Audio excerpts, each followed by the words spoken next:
So, can anyone tell me why exactly we're not talking about Sangatsu no Line's music? I like the show overall, though I have my fair share of issues with it, but this is an aspect to the show I find particularly interesting, and it's one of the sides to anime that is rarely discussed outside of it was good or it was okay. For this analysis, I'm going to be looking at some of the songs utilized in episode 15 of the anime. Though the music has its highs and lows quality-wise, this episode in particular has some stellar pieces. Of course, spoilers for this episode and all the episodes prior. If you haven't seen the show yet, I highly recommend you do so now. The episode begins with a dramatic monologue wherein Rei provides us with some insight into Kyoko's character, with a flashback and some dramatic visuals. He describes her as being like a broken glass. No matter how much you pour in it, it can never be filled. And we see some moments that emphasize that point. The accompanying music has as its primary instrument what seems to be the glass harmonica, an instrument that plays a variety of tones by rubbing your fingers on different sized glass bowls. So with just the instrument choice alone, the music directly ties into the show in a clever but non-intrusive manner. However, it isn't in name only that this instrument is effective.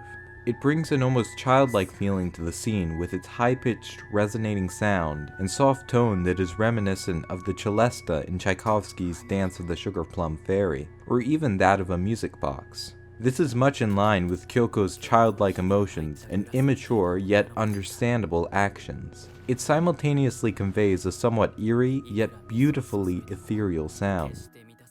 そして、そのグラスにひびを入れたのは他の誰でもなく、父親と僕だった。 This is backed by a wistful guitar that gives the track body and a sense of forward motion with some repetitive patterns, while some sparing strings also aid in making it a bit more full-sounding, ebbing and flowing throughout like streams of water. I also greatly appreciate the extra layer that is added with this slow-moving note-by-note phrase in the guitar that kicks in around 3:15. It conveys such an emotional sense of longing, with this feeling of always reaching upwards even as it descends farther down.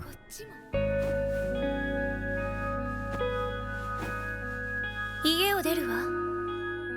あの人が好きなの。ダメだよ、あの人は。奥さんがいるんだよ。ずっと入院してるわ。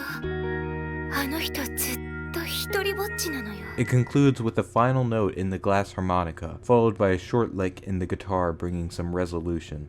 This piece articulates the feelings of the scene extremely well, and even the way the song develops seems to fit perfectly with the beats of the scene itself.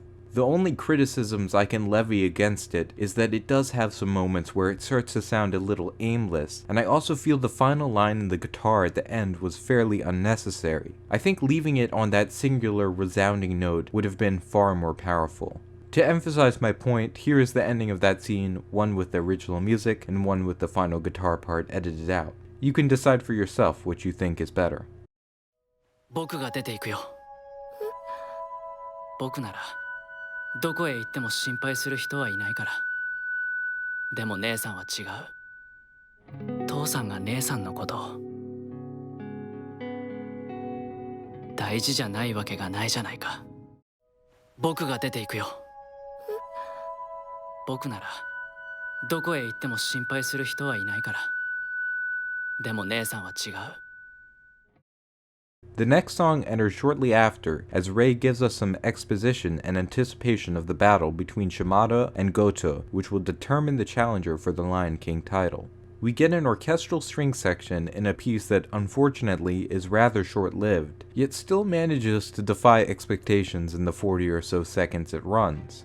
Though it starts with a somewhat generic, ominous sound, the music then swells and develops into this flowing romantic piece that is heavy on counterpoint. Though it could have done so justifiably considering its length, the piece doesn't amble on. Just as it begins to build, it interrupts the melodic line with a pause and a dramatic statement.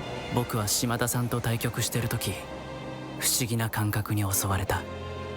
Then quickly returns to the smoothly moving line as before. This time even more flowing and emotional, as strings passionately wax and wane, gradually building up more and more. Yet as it seems to be getting right into the thick of it, it ends, and it ends without a sense of real resolution. Now don't think me hypocritical, since I didn't care for the excessive resolution of the previous piece, but the style of the two is entirely different. This piece has a very clear sense of direction, and so when the payoff is denied, it's rather dissatisfying. With the song prior to this, a less resolute ending would allow you to better reflect on the heavy emotional bomb that was just dropped, and I think would be much more in line both with the overall tone of the scene and the character of the piece itself. 4三金左？嘘だろ。こんな島田さん見たことねえよ。え？ここで隠してんのかよ。The next noteworthy piece pops up as we finally witness the intense battle between Shimada and Goto. Here we get a virtuosic solo piano. The song is tempestuous, apt to suddenly shift character with little warning, yet it always returns to the initially established recognizable elements of a powerful theme supported by an arpeggiatic ostinato. The force and intensity of the match, every single move made with those little clicks of the shogi pieces hitting the board, feel incredibly powerful. The melody starts in the lower hand, then is shared between both, and then is played in the upper register. The range of characters it displays is quite impressive. There's a sense of ominous foreboding as the lower hand builds, and this repeated line, which alternates between the right and left hand, continues, and the interruptions only further contribute to that build-up. The changes in tempo and mood from the ascending and descending scales to the spontaneous impulsive development and the grand powerful chords. It finishes with a satisfyingly resolute conclusion to this fantastic lead-up. それともそれ全部か。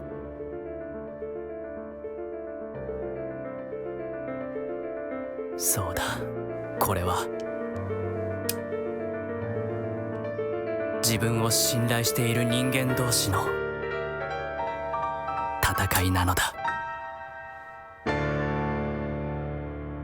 And that concludes this little analysis. While there are some other nice songs in this episode and throughout the series, these songs really illustrate the things I found interesting about the soundtrack and how it was used.